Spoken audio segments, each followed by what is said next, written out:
அனைவருக்கும் வணக்கம். இன்றைக்கி நம்ம பார்க்க போகிற டாபிக் என்ன அப்படின்னு பார்த்தீங்கன்னா பரப்பளவு மற்றும் கன அளவு. ஸோ ஃபஸ்ட்டு கொஷின் பார்த்துடலாம். Find the largest size of a bamboo that can be placed in a square of area 100 square metre. So என்ன சொல்ல வராங்கன்னா 100 மீட்டர் ஸ்கொயர் பரப்பளவு கொண்ட ஒரு சதுரம் இருக்கான். சரிங்களா?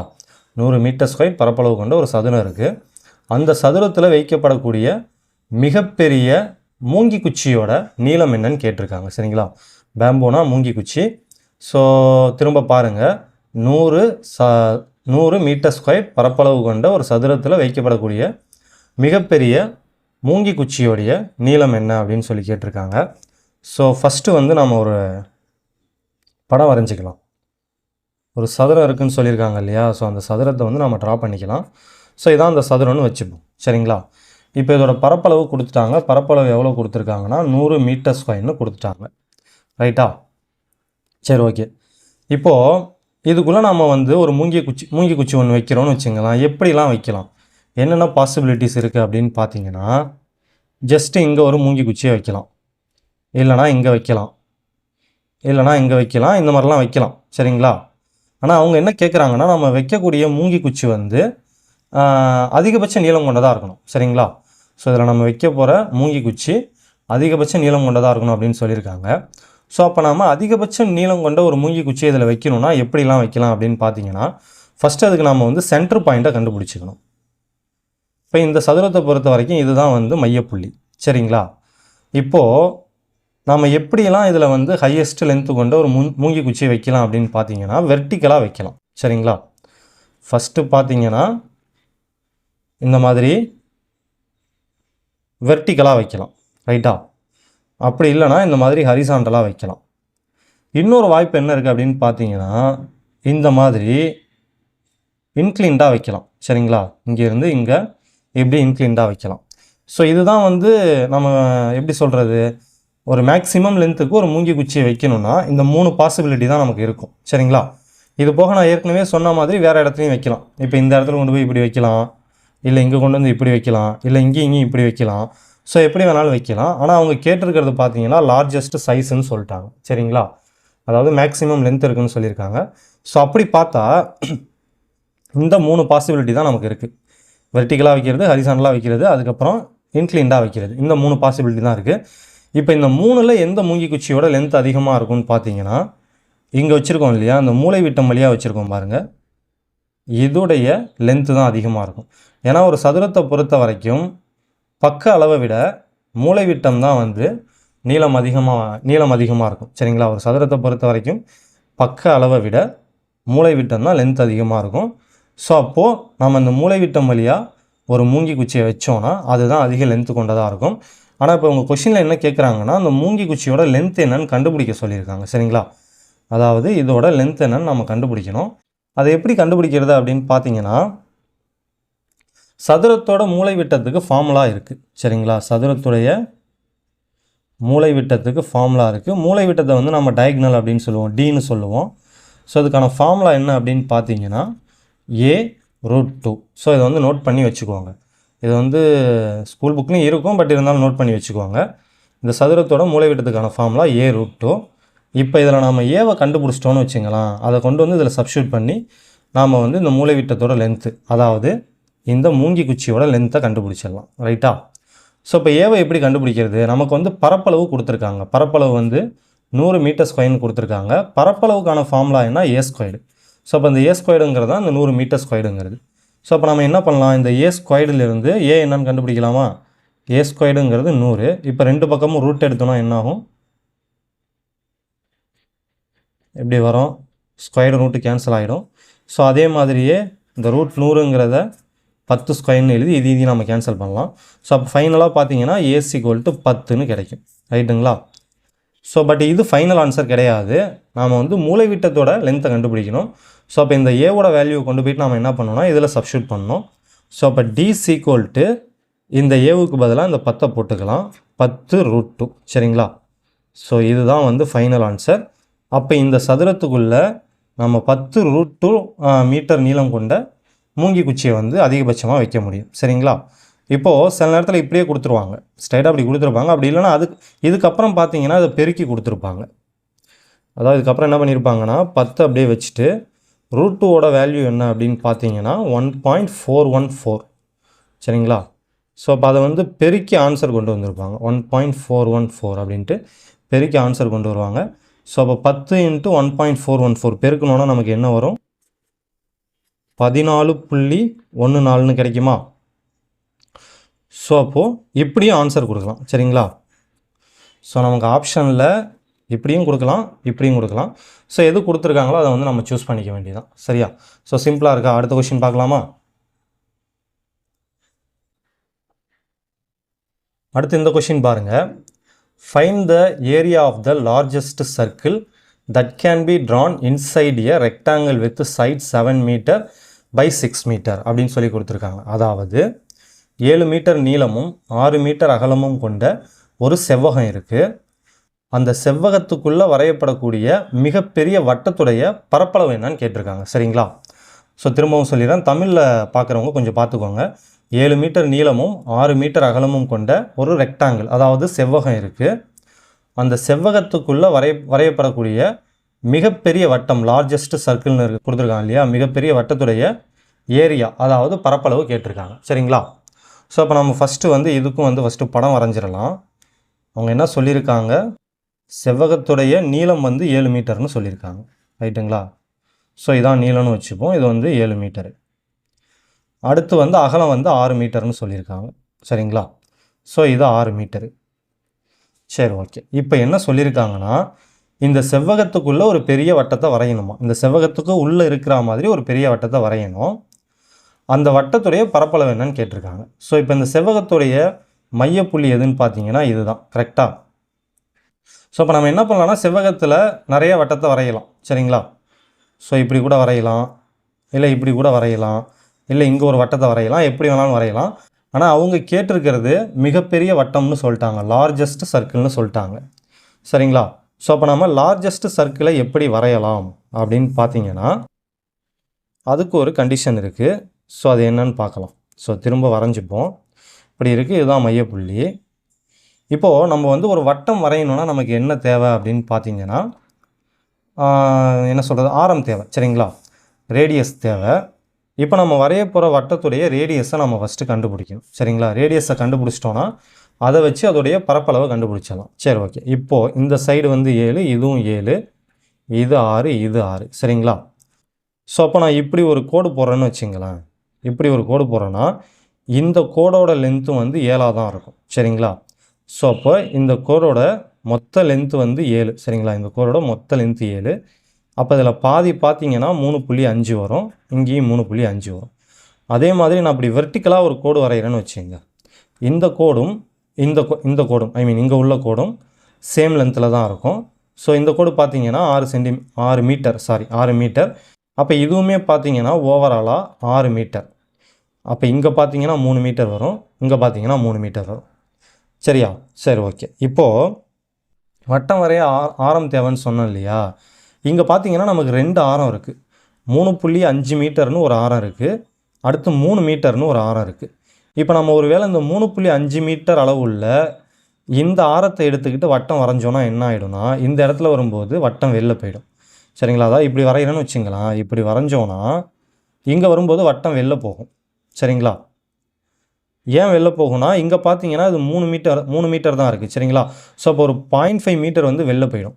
அப்போ வந்து நம்ம இந்த ஆரத்தை எடுத்துக்கிட்டு வட்டம் வரைய முடியாது, வரைஞ்சோன்னா வெளில போகும். இதுவே நம்ம இப்போ இந்த 3 மீட்டர் ஆரம் இருக்குது இல்லையா, இதை எடுத்துக்கிட்டு வட்டம் வரைஞ்சோன்னா அது கரெக்டாக உள்ளே வந்துடும். எப்படின்னா இப்படி வரும், இந்த மாதிரி வரும். ஸோ இந்த மாதிரி ஒரு வட்டமாக வந்துடும். ஏன்னா இந்த லென்த்து பாருங்கள், இந்த லென்த்து வந்து 3.5, நம்ம 3 மீட்டரை தான் ஆரமாக எடுத்துக்கிறோம். இந்த 3 மீட்டரை தான் ஆரமாக எடுத்துக்கிறோம். ஸோ அப்படி எடுத்துக்கிட்டோன்னா வட்டம் இப்படி வந்துடும், இங்கே 0.5 வந்து எக்ஸ்ட்ராவாக இருக்கும். சரியா? ஸோ அப்போது 7 மீட்டர் நீளமும் 6 மீட்டர் அகலமும் கொண்ட இந்த செவ்வகத்துக்குள்ளே நாம் ஒரு மிகப்பெரிய வட்டத்தை வரைஞ்சோன்னா அந்த வட்டத்துடைய ஆரம் வந்து 3 மீட்டராக இருக்கும். ரைட்டா? ஸோ இப்போ நம்ம வந்து ஆர் கண்டுபிடிச்சிட்டோம், 3 மீட்டர். ஸோ நெக்ஸ்ட் நம்ம என்ன பண்ணலாம்னா, இதை வச்சு பரப்பளவை கண்டுபிடிச்சிடலாம். வட்டத்துடைய பரப்பளவுக்கு ஃபார்முலா என்னன்னு பார்த்தீங்கன்னா πr². ஸோ இதை வந்து நீங்கள் சால்வ் பண்ணி ஆன்சரை கமெண்ட் பண்ணுறீங்களா? ஸோ கமெண்ட் பண்ணிங்கன்னா தான் எத்தனை பேர் பார்க்குறீங்க, எத்தனை பேருக்கு இது யூஸ்ஃபுல்லாக இருக்குது அப்படின்னு எனக்கு தெரியும். ஸோ அதனால் நான் எந்தெந்த கொஷினுக்கு சொல்கிறேனோ அதுக்கெலாம் வந்து உங்களுடைய ஆன்சரை கமெண்ட் பண்ணுங்கள். தப்பாக இருந்தாலும் பரவாயில்ல, தப்பாக இருந்தால் நான் அதை திரும்பி உங்களுக்கு கரெக்ட் பண்ணி சொல்ல போகிறேன், அவ்வளோதான். ரைட்டா? சரி, ஓகே. இப்போ என்ன பண்ணுறீங்கன்னா, இந்த ஃபார்முலாவில் இந்த வேல்யூவை சப்ஸ்டியூட் பண்ணி ஆன்சர் என்ன வருதுன்னு கமெண்ட் பண்ணுங்கள். சரிங்களா? ஓகே. இப்போ அடுத்த கொஷின் பார்ப்போமா? ஸோ அடுத்து இந்த கொஷின் பாருங்கள். If the area of a square with side A is equal to the area of a triangle with base A, then the altitude of the triangle is அப்படின்னு சொல்லி கேட்டிருக்காங்க. அதாவது ஏ பக்களவு கொண்ட ஒரு சதுரத்துடைய பரப்பளவு அதே ஏவை அடிப்பக்கமாக கொண்ட ஒரு முக்கோணத்துடைய பரப்பளவுக்கு சமமாக. சரிங்களா? ஸோ அப்படி இருந்ததுன்னா அந்த முக்கோணத்துடைய உயரம் என்னன்னு கேட்குறாங்க. ஸோ தமிழில் பார்க்குறவங்க நான் சொல்கிறப்ப அப்படியே எழுதிக்கோங்க. சரிங்களா? இவங்க என்ன சொல்ல வராங்கன்னா, ஏ பக்களவு கொண்ட ஒரு சதுரத்தின் பரப்பளவும் ஏ அடிப்பக்களவு கொண்ட ஒரு முக்கோணத்தோட பரப்பளவும் சமம் எனில் அம்முக்கோணத்தின் உயரம் என்ன அப்படின்னு கேட்டிருக்காங்க. சரிங்களா? ஸோ திரும்ப தமிழில் ஒரு வாட்டி சொல்கிறேன். ஏன்னா தமிழில் கொஷின் கொடுங்க நிறைய பேர் கேட்டிருந்தீங்க. இப்போ நமக்கு அந்தளவுக்கு டைம் இல்லை. சரிங்களா? அதனால் நான் சொல்கிறேன், எழுதிக்கோங்க. ஏ பக்களவு கொண்ட ஒரு சதுரத்தின் பரப்பளவும் அதே ஏ அடிப்பக்க பரப்பு கொண்ட ஒரு முக்கோணத்தின் அடிப்பக்க பரப்பு இல்லை, ஏ அடிப்பக்கமாக கொண்ட ஒரு முக்கோணத்தின் பரப்பளவும் சமம் எனில் அம்முக்கோணத்தின் உயரம் காண்க அப்படின்னு சொல்லி கேட்டிருக்காங்க. சரி, ஓகே. இப்போ அவங்க என்ன சொல்லியிருக்காங்க அப்படின்னு பார்த்தீங்கன்னா, ஒரு சதுரம் இருக்கான். சரிங்களா? இதுதான் அந்த சதுரம்னு வச்சுப்போம். இந்த சதுரத்துடைய பக்க அளவு வந்து ஏன்னு சொல்லிட்டாங்க. இந்த சதுரத்துடைய பரப்பளவும் இன்னொரு முக்கோணம் இருக்கான். இந்த முக்கோணத்துடைய அடிப்பக்கம் பார்த்தீங்கன்னா ஏன்னு சொல்லிட்டாங்க. இந்த பேஸ்னால் அடிப்பக்கம்னு அர்த்தம். அது வந்து ஏன்னு சொல்லிட்டாங்க. இந்த முக்கோணத்துடைய ஹைட்டு கேட்டிருக்காங்க. இதுதான் வந்து நாம் கண்டுபிடிக்கணும். சரிங்களா? இந்த ஹைட் என்னன்னு கண்டுபிடிக்கணும். இப்போ இதோட பரப்பளவும் இதோட பரப்பளவும் சமம்னு சொல்லிட்டாங்க. சரிங்களா? இப்போ ஃபஸ்ட்டு சதுரத்துடைய பரப்பளவுக்கு ஃபார்முலா என்ன அப்படின்னு பார்த்தீங்கன்னா ஏ ஸ்கொயர்டு. கரெக்டாக? இந்த ஏ ஸ்கொயர்டுங்கிறது எதுக்கு சமம்னு சொல்லிட்டாங்கன்னா இந்த முக்கோணத்துடைய பரப்பளவுக்கு சமம்னு சொல்லிட்டாங்க. முக்கோணத்துடைய பரப்பளவுக்கு ஃபார்முலா என்னன்னு பார்த்தீங்கன்னா half into B into H. ரைட்டுங்களா? ஆனால் இப்போ இந்த கொஷினில் என்ன கொடுத்துருக்காங்கன்னா, இந்த முக்கோணத்துடைய அடிப்பக்கம் வந்து ஏன்னு சொல்லிட்டாங்க. சரிங்களா? அதாவது இந்த ஃபார்முலாவில் பார்த்தீங்கன்னா இந்த பிங்கிறது வந்து பேஸு, அதாவது அடிப்பக்கம். இந்த ஹச்சுங்கிறது ஹைட்டு. இந்த ஹைட்டுக்கு இன்னொரு பேர் என்னென்னு பார்த்தீங்கன்னா ஆல்டிடியூட். சரிங்களா? ஹைட்டுக்கு இன்னொரு பேர் தான் ஆல்டிடியூட். ஸோ அப்போ இந்த கொஷினில் என்ன சொல்லியிருக்காங்க, இந்த முக்கோணத்துடைய அடிப்பக்கம் பார்த்தீங்கன்னா ஏன்னு சொல்லிட்டாங்க. சரிங்களா? ஸோ அப்போ நம்ம எப்படி எழுதலாம்னா ஏ ஸ்கொயர் ஈக்குவல் டு 1/2 இன்ட்டு இந்த பிக்கு பதிலாக நம்ம ஏன்னு போட்டுக்கலாம். ஏன்னா அடிப்பக்கத்தை அவங்க என்னென்னு சொல்லிட்டாங்க, ஏன்னு சொல்லிட்டாங்க. ஸோ ஹைட் அப்படியே இருக்கட்டும். ஸோ இப்போ நம்ம என்ன பண்ணலான்னா இதையும் கேன்சல் பண்ணலாமா? கேன்சல் பண்ணோன்னா இங்கே பாக்கி ஏ இருக்கும். இங்கே வந்து 1/2ன்னு இருக்குது, இந்த பக்கம் வந்தால் 2ன்னு மாறிடும். ஸோ அப்போ 2a ஈக்குவல் டு ஹச்ன்னு கிடைக்கும். அப்போ இந்த முக்கோணத்துடைய உயரம் என்ன அப்படின்னு பார்த்தீங்கன்னா h ஈக்குவல் டு 2a. ரைட்டா? ஸோ சிம்பிளாக இருக்கா? அடுத்த கொஸ்டின் பார்க்கலாமா? அடுத்து இந்த கொஸ்டின் பாருங்கள். 2.2 cubic decimeter of lead is to be drawn into a cylindrical wire 0.5 cm in diameter. Find the length of the wire in meters அப்படின்னு சொல்லி கேட்டிருக்காங்க. ஸோ அதாவது என்ன சொல்ல வராங்கன்னா 2.2 cubic decimeter கன அளவு உடைய ஒரு காரிய உலோகம் இருக்குது. சரிங்களா? அது எந்த ஷேப்பில் வேணாலும் இருக்கலாம். அது வந்து உருண்டையாக இருக்கலாம், இல்லை செவ்வகமாக இருக்கலாம், சதுரமாக இருக்கலாம், எப்படி வேணாலும் இருக்கலாம். அதோடைய கன அளவு என்னன்னு பார்த்தீங்கன்னா 2.2 cubic decimeter. சரிங்களா? அந்த காரிய உலோகத்தை என்ன பண்ணுறாங்கன்னா ஒரு உருளை வடிவ ஒயராக மாற்றுறாங்க. சரிங்களா? சிலிண்ட்ரிக்கல் ஒயர், உருளை வடிவ ஒயராக மாற்றுறாங்க. ஸோ அப்படி மாற்றினதுக்கப்புறம் அந்த ஒயரோட டயாமீட்டர், அதாவது விட்டம் எவ்வளோ அப்படின்னு பார்த்தீங்கன்னா 0.5 சென்டிமீட்டர். சரிங்களா? இப்போ நம்மளை என்ன கண்டுபிடிக்க சொல்லியிருக்காங்கன்னா இந்த ஒயராக மாற்றினாங்க இல்லையா, இந்த ஒயரோட லென்த்து எவ்வளோன்னு கேட்குறாங்க. அவ்வளோதான். ரைட்டா? ஸோ ரொம்ப சிம்பிள் தான் இது. இதுக்கு ஒரே ஒரு கான்செப்ட் மட்டும் நம்ம புரிஞ்சுக்கிட்டோன்னா போதும். இப்போ நல்லா பாருங்கள். இந்த காரிய உலோகத்தோட கன அளவு எவ்வளோன்னு கொடுத்துட்டாங்க, 2.2 டெசிமீட்டர், கியூபிக் டெசிமீட்டர். அதாவது 2.2 டெசிமீட்டர் கியூப். சரிங்களா? ஸோ இதுதான் வந்து அந்த காரிய உலோகத்துடைய கன அளவு.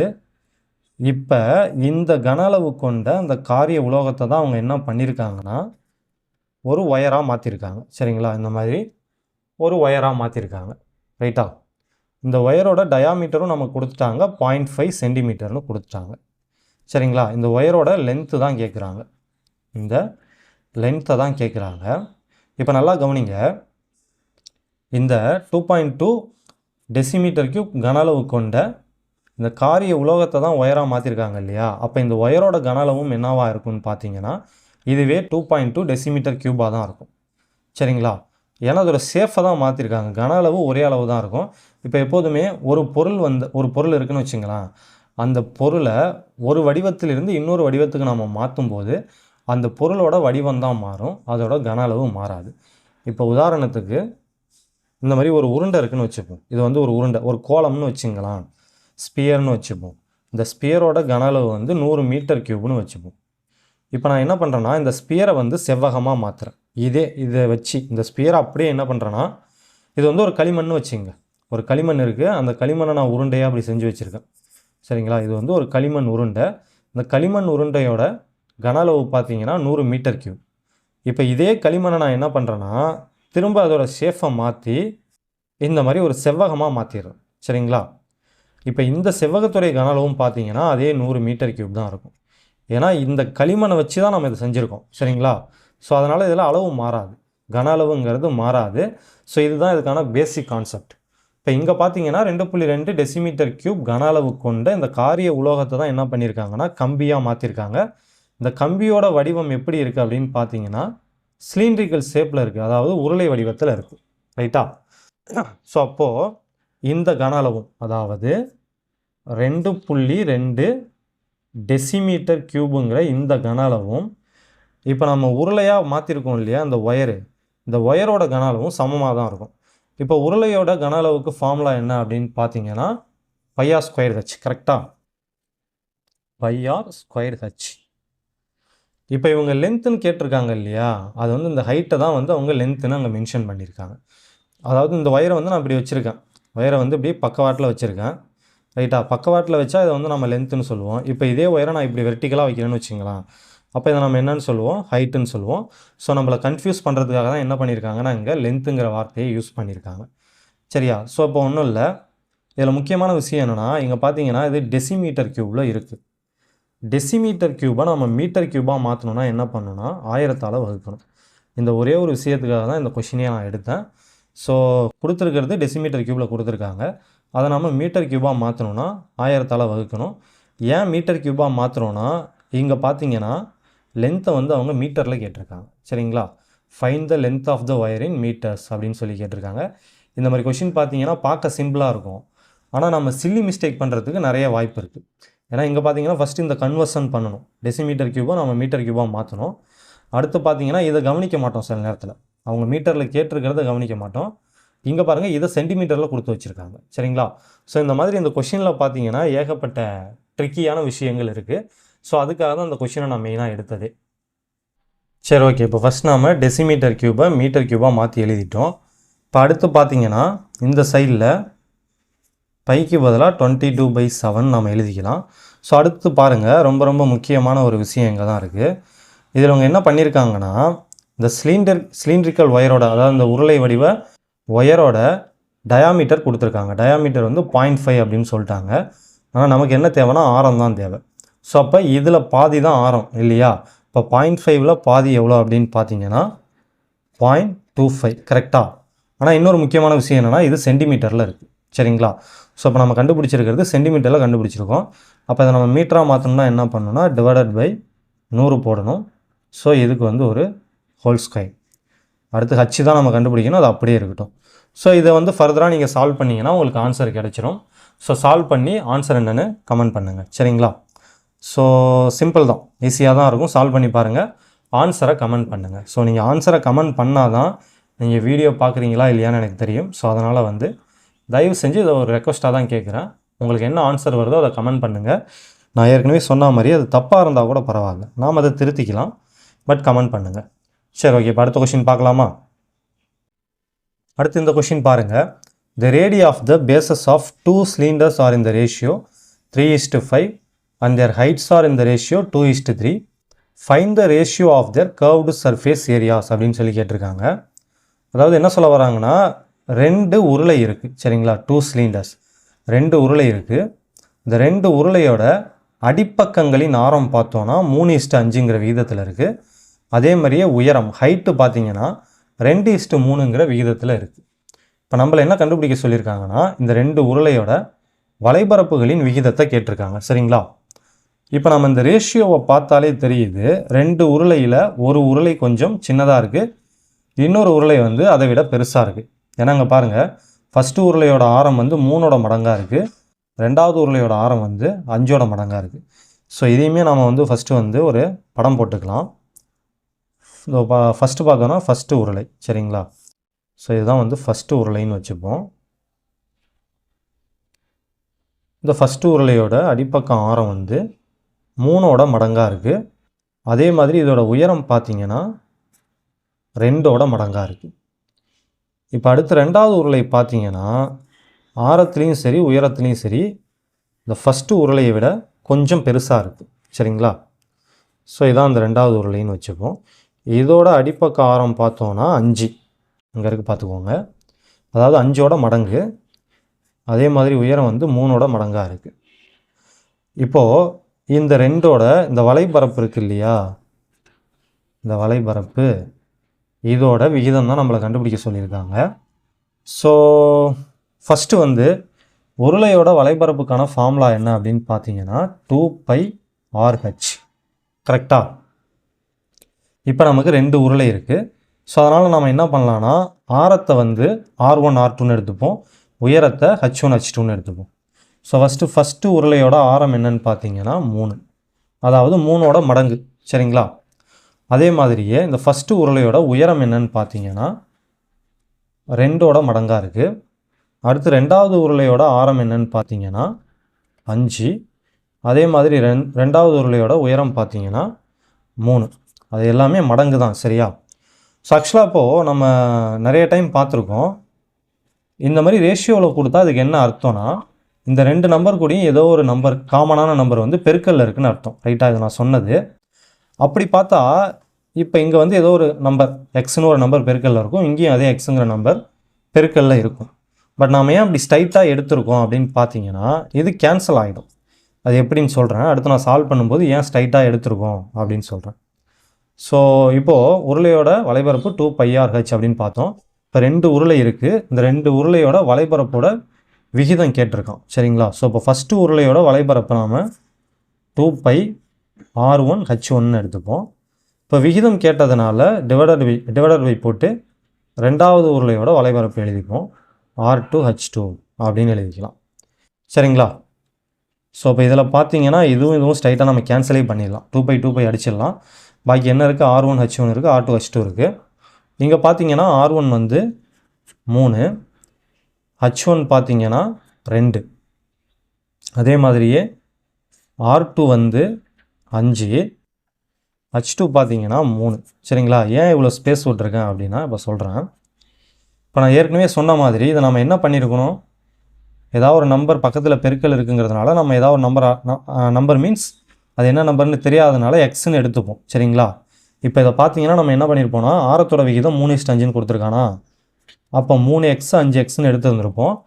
அதே மாதிரி உயரத்தோட விகிதம் வந்து 2:3ன்னு கொடுத்துருக்கான். ஸோ அப்போ அடுத்து வந்து இது 2y 3y அப்படின்னு நம்ம எடுத்துருந்துருப்போம் சரிங்களா. இப்போ இதே கொண்டு வந்து சப்ஸ்டியூட் பண்ணுங்களாம். R1க்கு பதிலாக நம்ம 3x போட்டுக்கிறோம், அதே மாதிரி H1க்கு பதிலாக 2y போட்டுக்கிறோம், R2க்கு பதிலாக 5x போட்டுக்கிறோம், H2க்கு பதிலாக 3y போட்டுக்கிறோம். இப்படி தான் இது வந்திருக்கும். இதில் பார்த்தீங்கன்னா நம்ம திரும்பி இதையும் கேன்சல் பண்ணிடலாம் சரிங்களா. ஸோ அதனால தான் நம்ம என்ன பண்ணிக்கிட்டோம்னா, ஃபஸ்ட்டு வந்து எழுதும்போதே இதெல்லாம் இல்லாமல் எழுதணும் ரைட்டா. சரி ஓகே. இப்போ பாருங்கள், 2 6 I3 15 இப்படி கூட தேவை, இதையும் அடிச்சிடலாம் சரிட்டா. ஸோ அடிச்சிட்டோன்னா பாக்கி 2/5ன்னு வரும். ஸோ அப்போது 2/5 இல்லைனா 2:5 அப்படின்னு எழுதலாம். ஸோ அப்போ இந்த ரெண்டு உருளையோட வலைபரப்புகளுடைய விகிதம் எவ்வளோ அப்படின்னு பார்த்தோன்னா 2:5. ஸோ அடுத்த கொஷின் பாருங்கள். if each edge of a cube is increased by 25%, then the percentage increase in its surface area is அப்படின்னு சொல்லி கேட்டிருக்காங்க. அதாவது ஒரு கியூப் இருக்கான், சரிங்களா? கியூப்னா என்னென்னா கனசதுரம். ஒரு கனசதுரம் ஒன்று இருக்குது. ஸோ இதுக்கு வந்து நம்ம ஃபஸ்ட்டு ஒரு படம் வரைஞ்சிடலாம். ஸோ இந்த மாதிரி வந்து ஒரு கனசதுரம் ஒன்று இருக்கான். இப்போ இவங்க என்ன சொல்லியிருக்காங்கன்னா, இந்த கனசதுரத்துடைய ஒவ்வொரு எட்ஜையும் 25% வந்து இன்க்ரீஸ் பண்ணுறாங்களாம். இப்போ எட்ஜினா ஒன்றும் இல்லை, இந்த நம்ம இப்போ கோடு போட்டோம் இல்லையா இந்த படத்தை வரைகிறதுக்கு, ஸோ இதை தான் வந்து எட்ஜின்னு சொல்லுவாங்க. இது இது இது இது இது இது இது இந்த கோடு இந்த கோடு இந்த கோடு இந்த கோடு இந்த கோடு, சரிங்களா? ஸோ இந்த கோடுகளை தான் வந்து எட்ஜஸ்ன்னு சொல்லுவோம். இப்போ என்ன சொல்கிறாங்க இவங்க அப்படின்னு பார்த்தீங்கன்னா, இந்த கோடுகளை வந்து 25% வந்து இன்க்ரீஸ் பண்ணுறாங்க, ரைட்டா? ஸோ அப்போ அடுத்து பார்த்தீங்கன்னா இந்த கனசதுரம் பார்த்தீங்கன்னா கொஞ்சம் பெருசாகிடும். 25% இன்க்ரீஸ் பண்ணுறதுனால இந்த மாதிரி கொஞ்சம் பெரிய கனசதுரம் ஆகிடும், ரைட்டா? ஸோ இந்த மாதிரின்னு வச்சுங்களேன், சும்மா தெரியறதுக்காக தான், ரைட்டா? ஸோ இப்போ இவங்க என்ன கேட்குறாங்கன்னா, இந்த percentage increase in it surface area, ரைட்டா? இப்போ இப்படி சேஞ்ச் ஆனதுக்கப்புறம், இந்த கனசதுரம் இப்படி சேஞ்ச் ஆனதுக்கப்புறம் இதோடைய சர்ஃபேஸ் ஏரியாவில் ஏற்படக்கூடிய மாற்றத்தை வந்து பர்சன்டேஜில் கேட்டிருக்காங்க, ரைட்டா? சரி, ஓகே. இப்போ இந்த கொஷினை பொறுத்த வரைக்கும் நம்ம 2 விதமாக சால்வ் பண்ணலாம். ஃபஸ்ட்டு என்ன பண்ணலான்னா, இந்த எட்ஜ் இருக்கு இல்லையா, இதுக்கு நார்மலாகவே ஒரு வேல்யூ கொடுத்துக்கலாம். வேல்யூ கொடுத்துட்டு அதுக்கப்புறம் அதில் 25% இன்க்ரீஸ் பண்ணி கண்டுபிடிக்கலாம். அப்படி இல்லைனா இந்த எட்ஜஸை வந்து நம்ம ஸ்ட்ரைட்டாக ஏனே வச்சுக்கலாம், சரியா? இப்போ நாம் என்ன பண்ண போகிறோம்னா, இந்த எட்ஜஸை ஏனே வச்சுப்போம். ஸோ இந்த பக்க அளவு வந்து ஏன்னு வச்சுப்போம். இந்த பக்க அளவு பார்த்தீங்கன்னா ஏ ப்ளஸ் 25% ஆஃப் ஏ, சரிங்களா? ஸோ நல்லா பாருங்கள், இதுதான் இதில் முக்கியம். இந்த பக்க அளவு என்னன்னு பார்த்தீங்கன்னா ஏ ப்ளஸ் 25% ஆஃப் ஏ. ஏன்னா என்ன பண்ணியிருக்காங்க, 25% வந்து இன்க்ரீஸ் பண்ணியிருக்காங்க, ரைட்டா? சரி, ஓகே. இவங்க என்ன கேட்குறாங்கன்னா, percentage increase in it surface ஏரியான்னு கேட்குறாங்க. அதாவது அதோடைய மொத்த புறப்பரப்பில் ஏற்படக்கூடிய மாற்றத்தை வந்து சதவீதத்தில் கேட்குறாங்க, ரைட்டா? இப்போது கனசதுரத்துடைய மொத்த புறப்பரப்புக்கான ஃபார்முலா என்ன அப்படின்னு பார்த்தீங்கன்னா 6a², ரைட்டுங்களா? இப்போ இந்த கனசதுரத்துடைய பரப்பளவு என்னன்னு பார்த்தீங்கன்னா, மொத்த புறப்பரப்பளவு என்னன்னு பார்த்தீங்கன்னா 6a². ஏன்னா அதோட பக்க அளவு நம்ம ஏன்னு எடுத்துக்கிட்டோம். ஸோ அப்போ ஆட்டோமேட்டிக்காக இந்த கனசதுரத்துடைய மொத்த புறப்பரப்பளவு 6a² வந்துடும். அதுவே இந்த கனசதுரத்துடைய மொத்த புறப்பரப்பளவு என்ன வரும் அப்படின்னு பார்த்தீங்கன்னா 6, இந்த a² பதிலாக நாம் இங்கே இதை சப்ஸ்டியூட் பண்ணோம். ஏன்னா இங்கே பக்க அளவு வந்து இந்த மாதிரி மாறி இருக்கு. 6a plus 25% of a whole square அப்படின்னு மாறி இருக்கு, ரைட்டுங்களா? ஸோ இதுதான் இந்த புதிய கனசதுரத்துடைய மொத்த புறப்பரப்பளவு, ரைட்டா? ஸோ திரும்ப கீழே எழுதிப்போம் தெளிவாக. 6a ப்ளஸ் 25%, சாரி 25/100ன்னு ஸ்ட்ரைட்டாக எழுதிடுவோம். 100 × a ஹோல் ஸ்கொயர். ஸோ அடுத்தது நம்ம எப்படி எழுதலாம், 6 100 × a, அப்புறம் 125 வரும். ஸோ 100a + 25a வந்து 125a/100 ஹோல் ஸ்கொயர்னு எழுதலாம். ஸோ அதுக்கப்புறம் இதை நம்ம சிம்பிளிஃபை பண்ணோன்னா இது 5ன்னு மாறும், இது 4ன்னு மாறும். ஸோ அப்போ ஃபைனலாக பார்த்தீங்கன்னா 5a/4 ஹோல் ஸ்கொயர் அப்படின்னு கிடைக்கும், ரைட்டா? இப்போ நம்மளை என்ன கேட்டிருக்காங்கன்னா, இன்க்ரீஸ் பர்சன்டேஜ் என்ன அப்படின்னு சொல்லி கேட்டிருக்காங்க. ஸோ அப்போ நம்ம என்ன பண்ணலாம் அப்படின்னு பார்த்தீங்கன்னா, ஒரு நிமிஷம் ஒரு பேப்பர் ஒன்று எடுத்துப்போம். இப்போ புதிய கனசதுரத்துடைய பரப்பளவிலிருந்து இந்த பழைய கனசதுரத்தோட பரப்பளவை மைனஸ் பண்ணிவிட்டு அதை நம்ம பழைய கனசதுரத்தால் வகுத்தோன்னா நமக்கு வந்து பர்சன்டேஜ் கிடைக்கும். ஸோ புது கனசதுரத்துடைய பரப்பளவு பார்த்தீங்கன்னா 6, so 6 5a/4 whole square, 6 5a/4 whole square minus பழைய கனசதுரத்துடைய பரப்பளவு 6a² பை 6a² × 100, ஓகேங்களா? ஸோ இப்போ இதை சால்வ் பண்ணால் என்ன வரும்னு பாருங்கள். 6 இதை உள்ளே கொண்டு வந்து பெருக்கணும்னா 25ன்னு வரும். 25 ஏ ஸ்கொயர்ட் பை 16ன்னு வரும். இது அப்படியே இருக்கட்டும். -6 A squared by 6 A squared into 100ன்னு கிடைக்கும். ஸோ அதுக்கப்புறம் இதை நம்ம என்ன பண்ணலாம் அப்படின்னு பார்த்தீங்கன்னா, இதையும் அடிக்கலாமா? அடித்தோன்னா 2ஆல் அடித்தோன்னா அது 3 டைம் வரும். இது 8 டைம் வரும். ரைட்டுங்களா? ஸோ அப்போது 3 × 25 A squared divided by 8 minus 6 A squared divided by 6 A squared into 100 அப்படின்னு வரும். ஸோ இதை சால்வ் பண்ணிங்கன்னா உங்களுக்கு ஆன்சர் வந்துடும். சரிங்களா? ஸோ இதை சால்வ் பண்ணி பாருங்கள். நம்ம இன்னும் நிறைய கொஷின் பார்க்கணும். ஸோ அதனால் நம்ம அடுத்த கொஷினுக்கு போயிடலாம். ஸோ இதை சால்வ் பண்ணி உங்களுக்கு ஆன்சர் கரெக்டாக வருதான்னு பாருங்கள். இதுக்கு ஆன்சர் என்ன வரும் அப்படின்னு பார்த்தீங்கன்னா, ஆல்மோஸ்ட் ஒரு 56% கிட்டத்தட்ட வரும். சரிங்களா? ரவுண்டாக வராது, பாயிண்ட்ஸில் தான் வரும், டெசிமலில் தான் வரும். 56% கிட்டத்தட்ட வந்து ஆன்சர் வரும். ஸோ கரெக்டாக வருதான்னு செக் பண்ணி பாருங்கள். அடுத்த கொஷின் பாருங்கள். The capacities of 2 hemispherical vessels are 6.4 litres and 21.6 litres. The areas of inner curved surfaces of the vessels will be in the ratio of அப்படின்னு சொல்லி கேட்குறாங்க. சரிங்களா? ஸோ அதாவது என்ன சொல்ல வராங்க அப்படின்னு பார்த்தீங்கன்னா, 2 அரைக்கோள வடிவ பாத்திரங்கள் இருக்குது. சரிங்களா?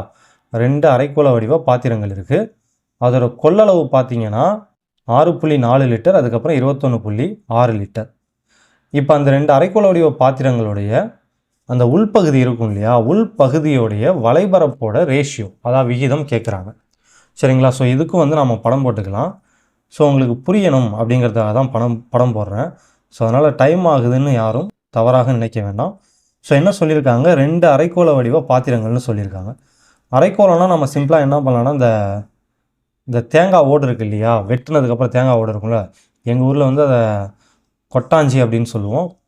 ஸோ அதுதான் வந்து அரைக்கோள வடிவம் அப்படிங்கிறது. எப்படி இருக்குன்னா இந்த மாதிரி இருக்கும். ஸோ இந்த மாதிரி இருக்குன்னு வச்சுங்களேன். ஆல்மோஸ்ட் இதுதான் வந்து அரைக்கோள வடிவ பாத்திரங்கிறது. இந்த மாதிரி 2 பாத்திரம் இருக்குதுன்னு சொல்லியிருக்காங்க. ஸோ இது ஒரு பாத்திரம், அடுத்து வந்து இன்னொரு பாத்திரம் ஒன்று அதே மாதிரியே இருக்குது. அது வந்து அதை விட கொஞ்சம் பெருசாக இருக்குதுன்னு வச்சுங்களேன். எப்படி இருக்குது? சரிங்களா? ஸோ ஒரு இதுக்காக தான், நான் புரிகிறதுக்காக தான். இப்போ இதில் பார்த்தீங்கன்னா இந்த பாத்திரத்தோட கொள்ளளவு வந்து 6.4 லிட்டர்னு சொல்லிட்டாங்க. இந்த பாத்திரத்தோட கொள்ளளவு வந்து 21.6 லிட்டர்னு சொல்லியிருக்காங்க. ஸோ கொள்ளளவுனா ஒன்றும் இல்லை, கன அளவு. அதாவது இந்த பாத்திரம் எவ்வளோ கொள்ளும், அதான் கொள்ளளவு. எவ்வளோ பொருட்களை கொள்ளும், இல்லை எவ்வளவு லிக்யூட் வந்து எவ்வளோ அதில் நம்ம ஃபில் பண்ணி வைக்கலாம் அப்படிங்கிறது தான் கொள்ளளவு. அப்போ கொள்ளளவுனாலும் கன அளவுனாலும் ஒன்று தான். இது ரொம்ப ரொம்ப முக்கியம். கெப்பாசிட்டினா கொள்ளளவு, கொள்ளளவுனாலும் கன அளவுனாலும் ஒன்று தான். சரிங்களா? ஸோ இந்த மாதிரி கொடுத்துட்டாங்க. இப்போ நம்மளை என்ன கண்டுபிடிக்க சொல்லியிருக்காங்கன்னா, இந்த 2 பாத்திரத்தோட இந்த உள்பகுதி இருக்குது பார்த்தீங்களா, இந்த உள்பகுதியோடைய வளைபரப்பு கேட்டிருக்காங்க. அதாவது அந்த வளைபரப்புடைய விகிதம் கேட்டிருக்காங்க. சரிங்களா? ஸோ ஃபஸ்ட்டு இது பார்த்தீங்கன்னா அரைக்கோளம், ரைட்டா? அரைக்கோளம், அரைக்கோளத்துடைய வளைபரப்புக்கு என்ன ஃபார்முலா அப்படின்னு பார்த்தீங்கன்னா 2πr ஸ்கொயர்டு. 2πr ஸ்கொயர்டு, ரைட்டுங்களா? ஸோ பட் நமக்கு என்ன கொடுத்துருக்காங்கன்னா கன அளவு கொடுத்துருக்காங்க, ரைட்டா? இந்த கன அளவை வச்சு தான் நம்ம இதை கொண்டு வர போகிறோம். ஸோ இப்போ நம்ம ஃபைனலாக கண்டுபிடிக்க வேண்டியது என்னன்னு பார்த்தீங்கன்னா 2πr1 squared by 2πr2 squared. ஏன்னா அவங்க என்ன கேட்டிருக்காங்க, வளைபரப்புகளுடைய விகிதம் கேட்டிருக்காங்க. அப்போ நம்ம இதுதான் கண்டுபிடிக்கணும். சரிங்களா? இது வந்து இந்த பாத்திரத்துடைய வளைபரப்பு, இந்த கீழே உள்ளது இந்த பாத்திரத்துடைய வளைபரப்பு. ஆனால் நமக்கு இன்னொன்று என்ன கொடுத்துருக்காங்கன்னா கன அளவு கொடுத்து அதோட வேல்யூ கொடுத்துருக்காங்க. சரிங்களா? ஸோ நார்மலாக இந்த மாதிரி கொஷினை பொறுத்த வரைக்கும் இந்த லிட்டரை நம்ம என்ன பண்ணுவோம்னா மீட்டராக மாற்றுவோம். சரிங்களா? இந்த மாதிரி லிட்டரில் கொடுத்தா அதை நம்ம மீட்டர் கியூபாக மாற்றணும். பட் இங்கே இவங்க வந்து ரேஷியோ தான் கேட்டிருக்காங்க. ஸோ அதனால் வந்து நம்ம மீட்டராக மாற்ற வேண்டிய அவசியம் இருக்காது. ஏன்னா லிட்டரும் கேன்சல் ஆகிடும். சரிங்களா? ஸோ அதனால் நம்ம வந்து கன்வெர்ட் பண்ணணுன்னு அவசியம் கிடையாது. சரி, ஓகே. ஃபஸ்ட் நம்ம இப்போ கன அளவு எடுத்துப்போம். ஸோ இந்த 2 பாத்திரத்துடைய கன அளவுன்னு கொடுத்துருக்கான். ஸோ இதை வந்து ஃபஸ்ட்டு பாத்திரம்னு வச்சுப்போம். இதோடைய ஆரத்தை தான் நம்ம R1ன்னு எடுத்திருக்கோம். அதே மாதிரி இது ரெண்டாவது பாத்திரம், இதோட ஆரத்தை வந்து நம்ம R2ன்னு எடுத்திருக்கோம். ரைட்டுங்களா? ஸோ இப்போ அரைக்கோளத்துடைய கன அளவுக்கு ஃபார்முலா என்ன அப்படின்னு பார்த்தீங்கன்னா 2/3 πr3. சரிங்களா? இங்கே 2 அரைக்கோளம் இருக்குது, அதனால் நம்ம ஆரை வந்து R1 R2ன்னு எடுத்திருக்கோம். ஸோ அப்போ இந்த முதல் அரைக்கோளத்துடைய கன அளவு என்னன்னு பார்த்தீங்கன்னா 2/3 πr1⁵. அதே மாதிரியே ரெண்டாவது அரைக்கோளத்துடைய கன அளவு 2/3 πr2⁵. ஸோ இப்போ இந்த ஃபஸ்ட்டு அரைக்கோளத்தோட கன அளவு வந்து 6.4 லிட்டர்னு சொல்லிட்டாங்க. ஸோ 6.4 லிட்டர்னு நம்ம அப்படியே எழுதிக்கலாம். அதே மாதிரி ரெண்டாவது அரைக்கோளத்துடைய கன அளவு 21.6 லிட்டர்னு கொடுத்துருக்காங்க. ஸோ அப்போ இதில் பார்த்தீங்கன்னா நான் ஏற்கனவே சொன்ன மாதிரி இந்த லிட்டரையும் நம்ம கேன்சல் பண்ணிடலாம். ஸோ சப்போஸ் நம்ம இதை மீட்டர் கியூபாக மாற்றினா கூட அதையும் நம்ம கேன்சல் பண்ணுவோம். ஸோ அதனால தான் நம்ம கன்வெர்ட் பண்ணாமல் என்ன பண்ணுறோன்னா ஸ்ட்ரைட்டாக இந்த அளவையே அப்படியே எடுத்துக்கிறோம். சரிங்களா? ஸோ அப்போ அடுத்து இதில் பாருங்கள், இந்த 2/3 இந்த 2/3 கேன்சல் பண்ணலாம், பையையும் கேன்சல் பண்ணலாம். இப்போ பார்த்தீங்கன்னா நமக்கு R1⁵ R2⁵ இருக்குது, இங்கே 6.4 இருக்குது, இங்கே 21.6ன்னு இருக்குது. சரிங்களா? ஸோ இப்போ நம்ம அடுத்தபடியாக என்ன பண்ணலாம் அப்படின்னு பார்த்தீங்கன்னா, ஸோ நல்லா பார்த்துக்கோங்க, இங்கே R1⁵ இங்கே R2⁵ இங்கே 6.4 இங்கே 21.6. So R1⁵ by R2⁵ = 6.4 by 21.6ன்னு கிடச்சிருக்கு. இப்போ நம்ம என்ன பண்ணலாம்னா இது ரெண்டுத்தையும் வந்து 10ஆல் பெருக்கிக்கலாம். 10ஆல் பெருக்கணுன்னா இங்கே 64ன்னு வந்துடும், இங்கே 216ன்னு வந்துடும்.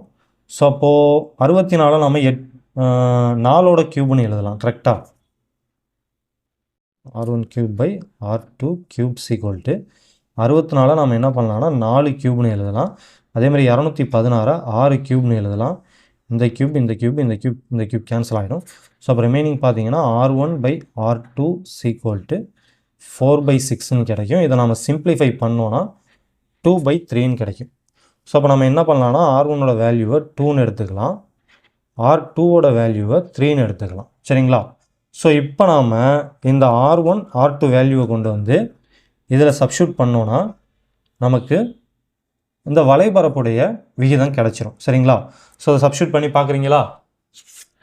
ஸோ இந்த R1 R2 வேல்யூ எடுத்துகிட்டு வந்து இதில் சப்ஸ்டியூட் பண்ணி என்ன விகிதம் வருது அப்படின்னு பார்த்து கமெண்ட் பண்ணுங்கள். ஸோ ஏன் நான் மேக்ஸிமம் நிறைய கொஷினை உங்களை சால்வ் பண்ண சொல்கிறேன் அப்படின்னு பார்த்தீங்கன்னா, நீங்கள் அப்படியே இந்த வீடியோ பார்க்கும்போதே ப்ராக்டிஸ் பண்ண மாதிரி ஆகிடும். ரைட்டா? ஸோ அப்படி நீங்கள் சால்வ் பண்ண ட்ரை பண்ணும்போது ஏதாவது தப்பு பண்ணுறதுக்கு வாய்ப்பு இருக்குது. ஸோ அப்போ அது நீங்கள் அது மூலமாக திருத்திக்கவும் வாய்ப்பு இருக்குது. ஸோ அதனால தான் வந்து மேக்ஸிமம் வந்து இந்த யூனிட்டை இந்த டாப்பிக்கை பொறுத்த வரைக்கும் நிறைய கொஷினை உங்களை சால்வ் பண்ண சொல்கிறேன். இந்த டாபிக் ரொம்ப ரொம்ப முக்கியமான டாபிக். நிறைய பேர் வந்து இந்த டாப்பிக்லேருந்து வர கொஷினில் தான் தப்பு பண்ணுவாங்க. ஸோ அதனால் நீங்கள் வீடியோ பார்க்கும்போதே அப்படியே சால்வ் பண்ணுங்கள். சரிங்களா? உங்களுக்கு கொஞ்சம் ப்ராக்டிஸ் பண்ண மாதிரி இருக்கும். ஸோ இந்த 2 வேல்யூவும் கொண்டு வந்து இதில் சப்ஸ்டியூட் பண்ணி ஆன்சர் என்ன வருது அப்படின்ட்டு கமெண்ட் பண்ணுங்கள்.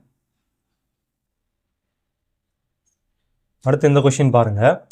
If a cylindrical tower d meters in diameter and h meters high is capped with a semispherical dome, then the total visible surface of the tower will be அப்படின்னு சொல்லி கேட்டிருக்காங்க.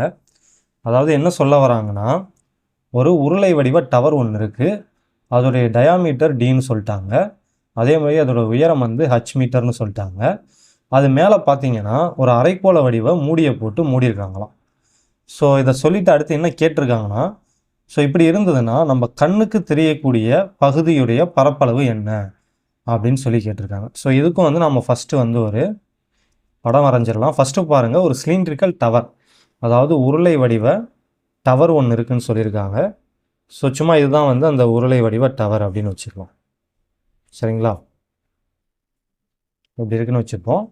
இதோடைய diameter பார்த்தீங்கன்னா டின்னு சொல்லியிருக்காங்க. சரிங்களா? இதோட டயாமீட்டர் வந்து டின்னு சொல்லிட்டாங்க. அப்போ இதோடைய ஆரம் என்னவாக இருக்கும்னா d/2 இருக்கும். சரிங்களா? இதோடைய ஆரம் d/2 இருக்கும். ஸோ அடுத்து பார்த்தீங்கன்னா இதோட உயரம் வந்து ஹச்ன்னு சொல்லிட்டாங்க, ஹச் மீட்டர் அப்படின்னு சொல்லிட்டாங்க. So H. இப்போ அடுத்து என்ன சொல்லியிருக்காங்கன்னா, இதோடைய டாப்பில் சரிங்களா என்ன பண்ணியிருக்காங்கன்னா ஒரு செமிஸ்பெரிக்கல் டோமை போட்டு மூடியிருக்காங்க. அதாவது ஒரு அரைக்கோள வடிவ மூடியை போட்டு மூடியிருக்காங்க. ரைட்டுங்களா? இப்போ நல்லா பாருங்கள், இதோடைய அதாவது இந்த உருளையோடைய டயாமீட்டர் டி, அப்போது இந்த அரைக்கோளத்துடைய டயாமீட்டரும் என்னவாக தான் இருக்கும் அப்படின்னு பார்த்தீங்கன்னா டியாக தான் இருக்கும். சரிங்களா? அதே மாதிரி இந்த அரைக்கோளத்துடைய டயாமீட்டர் டினா இதோடைய ஆரமும் d/2ஆக தான் இருக்கும். ரைட்டா? ஸோ இப்போ நம்மளை என்ன கண்டுபிடிக்க சொல்லியிருக்காங்கன்னு பார்த்தீங்கன்னா, நம்ம கண்ணுக்கு தெரியக்கூடிய பகுதியுடைய பரப்பளவு என்னன்னு கேட்டிருக்காங்க. இப்போ நம்ம இந்த டவரை ஒரு வேளை போய் சுற்றி பார்க்குறோன்னு வச்சுங்களேன். இங்கேருந்து இப்படி சுற்றி பார்க்குறோன்னா இந்த சிலிண்டருடைய வலைப்பரப்பு நமக்கு தெரியும்.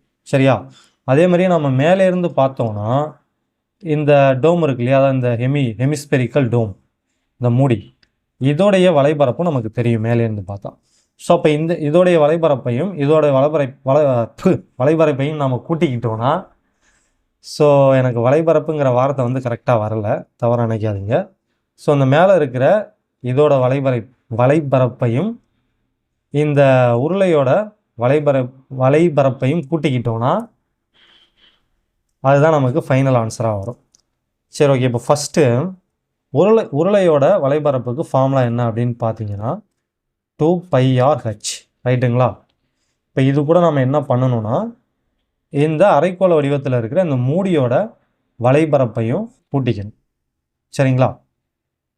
ஸோ அரைக்கோளத்துடைய வலைப்பரப்புக்கு ஃபார்முலா என்ன அப்படின்னு பார்த்தீங்கன்னா 2πr². ரைட்டா? ஸோ இப்போ இதில் பாருங்கள், நம்ம இப்போ கொஞ்ச நேரத்துக்கு முன்னாடி தான் பார்த்தோம், ஆர் வந்து நமக்கு d/2ன்னு கிடச்சிருக்கு. ஸோ அப்போ நம்ம என்ன பண்ணலாம்னா இந்த d/2 கொண்டு வந்து இந்த ரெண்டு இடத்துலையும் சப்ஸ்டியூட் பண்ணிக்கலாம். அதே மாதிரி ஹைட்டு பார்த்தீங்கன்னா அவங்க கேபிட்டல் ஹச்ன்னு கொடுத்துட்டாங்க. ரைட்டா?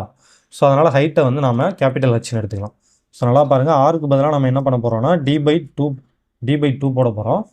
அதே மாதிரியே ஹைட்டுக்கு வந்து நம்ம கேபிட்டல் ஹச்ன்னு போட்டுக்க போகிறோம். ஸோ போட்டோன்னா என்ன ஆகும், 2π, இந்த ஆருக்கு பதிலாக d/2, அடுத்து ஹச்சுக்கு பதிலாக ஹச் அப்படியே வச்சுக்கலாம், ப்ளஸ் 2π. ஸோ இங்கே பார்த்தீங்கன்னா d/2² அப்படின்னு கிடைக்கும். ரைட்டா? அடுத்து பார்த்தீங்கன்னா நம்ம இந்த 2க்கும் கேன்சல் பண்ணலாம். ஸோ அப்போ ரிமைனிங் என்ன இருக்குன்னு பார்த்தீங்கன்னா πdh இருக்கும். இங்கே பார்த்தீங்கன்னா 2π. ஸோ ஸ்கொயர் பண்ணோன்னா இது வந்து d² மாறிடும், இது 4ஆக மாறிடும். இப்போ என்ன பண்ணலாம்னா இந்த 4ஐயும் இந்த 2ஐயும் கேன்சல் பண்ணோன்னா இங்கே 2ன்னு வரும். ஸோ அப்போ ஃபைனலாக பார்த்தீங்கன்னா πdh ப்ளஸ் πd²/2. ஸோ இதுதான் வந்து நம்மளுடைய ஃபைனல் ஆன்சர். ஸோ இதை ஃபர்தராக வந்து நாம் வந்து இதை சிம்பிளிஃபை பண்ணலாம். எப்படி பண்ணலாம் அப்படின்னு பார்த்தீங்கன்னா இந்த ரெண்டுத்துலேயுமே பார்த்தீங்கன்னா 5dங்கிறது காமனாக இருக்குது. ரைட்டா? ஸோ அப்போ அந்த πdயை நம்ம வெளில எடுத்தோன்னா h ப்ளஸ் d/2 அப்படின்னு கிடைக்கும். ஸோ இப்படியும் கொடுக்கலாம். சரிங்களா? இப்படி கொடுத்தாலும் ஆன்சர் கரெக்டு தான், இப்படி கொடுத்தாலும் கரெக்டு தான். ஸோ அடுத்த கொஷின் பார்க்கலாமா?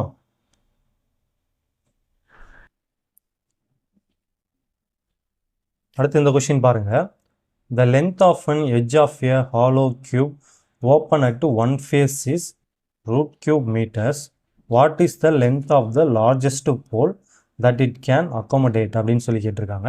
ஏற்கனவே நம்ம ஃபஸ்ட்டு கொஷின் ஒன்று பார்த்தோம் இல்லையா, ஒரு சதுரத்தில் அதிகபட்சமாக எவ்வளோ நீளம் கொண்ட மூங்கி குச்சியை வைக்கலாம் அப்படின்னு பார்த்தோம் இல்லையா, அதே டைப் தான் இது. நாம் வந்து சதுரத்துக்கு பார்த்தோம், இங்கே பார்த்தீங்கன்னா கனசதுரத்துக்கு கொடுத்துருக்காங்க. இப்போ உதாரணத்துக்கு இது பார்த்தீங்கன்னா ஒரு கனசதுரம். சரிங்களா?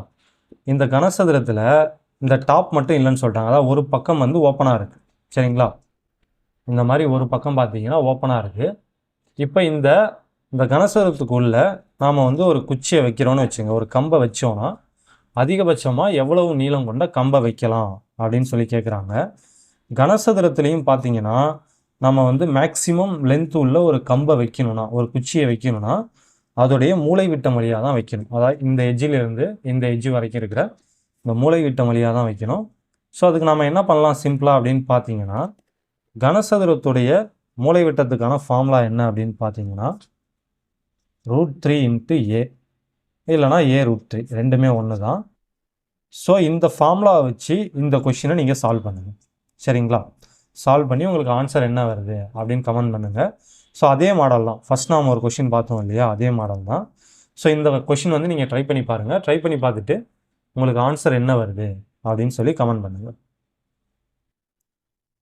அடுத்து இந்த கொஷின் பாருங்கள். The area of the incircle of an equilateral triangle of side 42 centimetre is அப்படின்னு சொல்லி கொடுத்துருக்காங்க. அதாவது ஒரு சமபக்க முக்கோணம் இருக்குது சரிங்களா. ஈக்குவிலேட்ரல் ட்ரையாங்கிள்னால் சமபக்க முக்கோணம். அதோட சைடு பார்த்தீங்கன்னா 42 சென்டிமீட்டர். அதோடைய பக்க அளவு 42 சென்டிமீட்டர். அதுக்குள்ளே பார்த்தீங்கன்னா ஒரு வட்டம் இருக்குது சரிங்களா. அந்த வட்டத்துடைய பரப்பளவு கேட்குறாங்க சரியா. ஸோ இதுக்கு வந்து நம்ம ஃபஸ்ட்டு ஒரு படம் போட்டுப்போம். இப்போ இதான் அந்த சமபக்க முக்கோணம்னு வச்சுப்போம் ரைட்டா. ஒரு சமபக்க முக்கோணம் இருக்குது. இந்த சமபக்க முக்கோணத்துடைய பக்க அளவு வந்து 42 சென்டிமீட்டர்னு சொல்லிட்டாங்க சரிங்களா. ஸோ இந்த 3 பக்கமுமே சமம் தான், 3மே 42 சென்டிமீட்டர் தான். இப்போ அடுத்தவங்க என்ன சொல்லியிருக்காங்கன்னா இதுக்குள்ளே வந்து ஒரு வட்டம் இருக்குதான். இதுக்குள்ளே பார்த்தீங்கன்னா இந்த மாதிரி ஒரு வட்டம் இருக்குது. ஸோ ஓரளவுக்கு வட்டம் மாதிரி இருக்கா, அப்படி போட்டுவோம். இந்த மாதிரி ஒரு வட்டம் இருக்குது. இந்த வட்டத்துடைய பரப்பளவு கேட்குறாங்க சரிங்களா. இப்போ நார்மலாக நம்ம வட்டத்துடைய பரப்பளவு எப்படி கண்டுபிடிப்போம்? வட்டத்தோட ஆரம் என்னன்னு தெரிஞ்சதுன்னா இந்த பைஆர் ஸ்கொயர்டுங்கிற இந்த ஃபார்முலாவில் அதை சப்ஸ்டியூட் பண்ணி நம்ம கண்டுபிடிக்கலாம் சரிங்களா. ஸோ வட்டத்துக்கான பரப்பளவுக்கான ஃபார்முலா பார்த்தீங்கன்னா பைஆர் ஸ்கொயர். அப்போ நமக்கு வட்டத்துடைய ஆரம், அதாவது இந்த ஆர் கிடச்சதுன்னா இதில் கொண்டு வந்து போட்டு சப்ஸ்டியூட் பண்ணி ஆன்சர் கண்டுபிடிச்சிடலாம். இப்போ இந்த வட்டத்துடைய ஆரத்தை நம்ம எப்படி கண்டுபிடிக்கிறது அப்படின்னு பார்த்தீங்கன்னா அதுக்கு ஒரு ஃபார்முலா இருக்குது. அது என்ன ஃபார்முலா அப்படின்னு பார்த்தீங்கன்னா ஆர் ஈக்குவல் டு a/2√3 சரிங்களா. இது 3 2/√3. ஸோ முக்கியமான விஷயம், இந்த ஃபார்முலா வந்து இந்த மாதிரி ஒரு சமபக்க முக்கோணத்துக்கு உள்ளே இருக்கிற வட்டத்துடைய ஆரத்தை கண்டுபிடிக்க மட்டும்தான் சரிங்களா. ஸோ வேறு எதுக்கும் இந்த ஃபார்முலாவை யூஸ் பண்ணாதீங்க. ஒரு சமபக்க முக்கோணம் கொடுத்து அந்த சமபக்க முக்கோணத்துக்கு உள்ளே இருக்கிற வட்டத்துடைய ஆரத்தை கண்டுபிடிக்கிறது மட்டும்தான் இந்த ஃபார்முலாவை நம்ம யூஸ் பண்ணலாம் சரியா. சரி ஓகே. இப்போ இதில் இந்த ஏங்கிறது என்ன அப்படின்னு பார்த்தீங்கன்னா இந்த பக்க அளவு இருக்கு இல்லையா, முக்கோணத்துடைய பக்க அளவு. ஸோ அதுதான் ஏங்கிறது. அப்போ நம்ம இந்த வேல்யூவை கொண்டு இங்கே சப்ஸ்டியூட் பண்ணோன்னா நமக்கு இந்த ஆரோட வேல்யூ கிடச்சிரும். ஸோ பண்ணலாமா? இப்போ ஆர் ஈக்குவல் டு ஏவுக்கு பதிலாக 42 போட்டுப்போம். 42/2√3.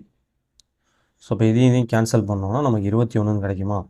அப்போ 21/√3ன்னு இதை எழுதலாம். இப்போ அடுத்து பார்த்தீங்கன்னா இந்த கீழே உள்ள √3 வந்து நம்ம கேன்சல் பண்ணணும். ஸோ அதுக்காக நம்ம என்ன பண்ண போகிறோம்னா மேலே அந்த 21 இருக்குது இல்லையா, அதை வந்து 7 × 3ன்னு எழுதணும். 7 3 21. ஸோ அந்த 21 தான், சாரி 7 3 21 தான் அப்படி நம்ம பிரித்து எழுதியிருக்கோம். இங்கே வந்து √3. அந்த 3யை நாம் என்ன பண்ணலாம், √3 × √3ன்னு எழுதலாமா. ஸோ அப்போ கீழே ஒரு √3. இதையும் கேன்சல் பண்ணிட்டோன்னா ஃபைனலாக பார்த்தீங்கன்னா 7√3 அப்படின்னு கிடைக்கும். ஸோ அப்போ இந்த வட்டத்துடைய ஆரம் என்னன்னு பார்த்தீங்கன்னா 7√3 ரைட்டுங்களா. ஸோ அப்போ இதுதான் ஃபைனல் ஆன்சர். ஆனால் கிடையாது, ஏன்னா நம்ம என்ன கண்டுபிடிச்சிருக்கோம், ஆரம் தான் கண்டுபிடிச்சிருக்கோம். இப்போ இந்த ஆரத்தை கொண்டு போயிட்டு இந்த ஃபார்முலாவில் சப்ஸ்டியூட் பண்ணணும்.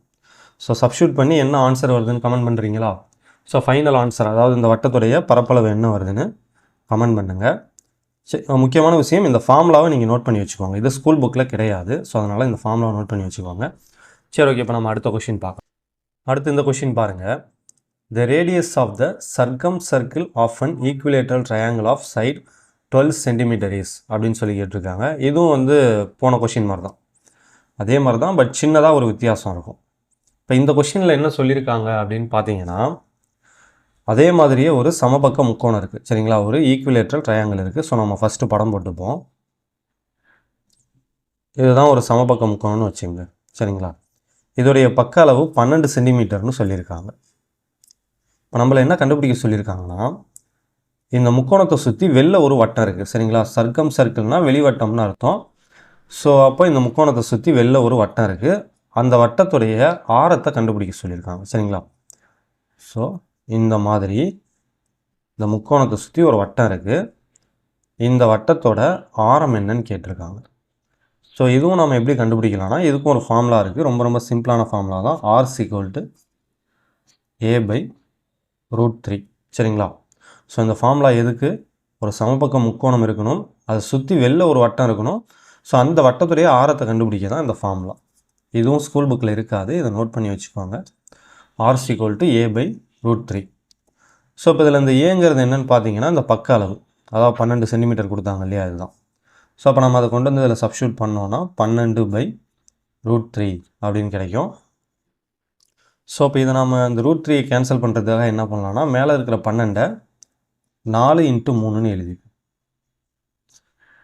4 × 3/√3ன்னு இருக்கும். இப்போ அடுத்து என்ன பண்ணலான்னா 4 × இந்த 3 வந்து √3 × √3ன்னு எழுதலாம், /√3.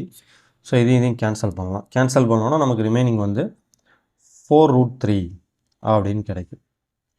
ஸோ அப்போ இதுதான் வந்து இந்த வட்டத்துடைய ஆரம்.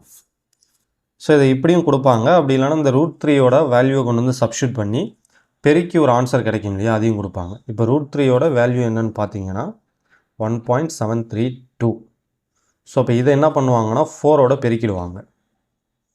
பெருக்குனா இதுக்கு ஒரு ஆன்சர் வரும் இல்லையா, ஸோ அதையும் வந்து ஆப்ஷனில் கொடுத்துருப்பாங்க. ஸோ இந்த ஆப்ஷன் இதை வந்து ஆப்ஷனில் கொடுத்துருந்தா இதையே நம்ம சூஸ் பண்ணிக்கலாம். இல்லைனா இதை சம்டைம்ஸ் பெருக்கி கொடுத்துருப்பாங்க. அப்படி கொடுத்துருந்தாங்கன்னா அதை நாம் எடுத்துக்கணும். ரைட்டா? ஸோ இப்போ ஒரு சில பேருக்கு வந்து இந்த 3 நான் எப்படி இப்படி பிரித்து எழுதுறேன்னு தெரியாமல் இருந்தாலும் இருக்கும். ரைட்டா? ஸோ அது மட்டும் நான் எப்படின்னு சொல்லிடுறேன். எப்படி இது அப்படின்னு பார்த்தீங்கன்னா, இப்போ √3க்கு என்ன அர்த்தம்? இந்த √3னா என்ன அர்த்தம்னா 3 பவரில் 1/2 இருக்குன்னு அர்த்தம். சரிங்களா? அப்போது √3 × √3னா என்ன அர்த்தம்? 3 பவர் 1/2 × 3 பவர் 1/2ன்னு அர்த்தம். இப்போ இதில் பார்த்தீங்கன்னா அடிமானம் ரெண்டும் ஒன்றா இருக்குது. ஸோ அப்போ நம்ம ஒரு டைம் எழுதிட்டு இந்த அடுக்கை கூட்டிக்கலாம். ஸோ 1/2 + 1/2ன்னு வரும். அப்போ ஆஃபும் சேர்ந்தா 1ன்னு வந்துடும். அப்போ 3 பவர் 1ன்னு வரும். இப்போ ஃபைனலாக நம்ம இது சிம்பிளாக 3ன்னு எழுதலாம். அப்போ √3 × √3ங்கிறத நாம் ஸ்ட்ரைட்டாக 3ன்னு எழுதலாம். அதே மாதிரி இந்த 3ங்கிறத நம்ம என்ன பண்ணலாம்னா பிரித்து √3 × √3ன்னு எழுதலாம். சரியா? ஸோ இந்த கான்செப்டை யூஸ் பண்ணி தான் நான் இந்த மாதிரி பிரித்து எழுதியிருப்பேன். ரைட்டா? ஸோ இந்த ஏரியா அண்ட் வால்யூம் பார்த்தீங்கன்னா ரொம்ப ரொம்ப முக்கியமான ஒரு டாபிக். இதுலேருந்து வர கொஷின் வந்து கொஞ்சம் ட்ரிக்கியாக தான் இருக்கும். இப்போ வந்து டைரக்ட் கொஷின் வந்து அந்தளவுக்கு கேட்குறதே கிடையாது. டைரக்ட் கொஷின்னா ஃபார்முலா இருக்கும், வேல்யூஸ்லாம் கொடுத்துருவாங்க. அதான் நீளம், அகலம், உயரம் இதெல்லாம் கொடுத்துருவாங்க. அந்த ஃபார்முலாவில் கொண்டு போய் நம்ம சப்ஸ்டியூட் பண்ணோன்னா நமக்கு ஆன்சர் கிடச்சிரும். பட் அந்த மாதிரி கொஷின் இப்போ கேட்குறதே இல்லை. இப்போ மேக்ஸிமம் பார்த்தீங்கன்னா இந்த மாதிரி இன்டெரக்டாக தான் இப்போ நம்ம பார்த்தோம்ல கொஷின்ஸ் இந்த மாதிரி தான் கேட்குறாங்க. ஸோ அதனால் வந்து இந்த வீடியோவை நீங்கள் திரும்ப எக்ஸாமுக்கு நாள் ஒரு டைம் கூட போட்டு பார்த்துக்கோங்க. ஏன்னா இதில் வந்து நிறைய ஃபார்முலாஸ் இருக்குது, நம்ம கன்ஃபியூஸ் ஆகிறதுக்கு நிறைய வாய்ப்பு இருக்குது. நன்றி.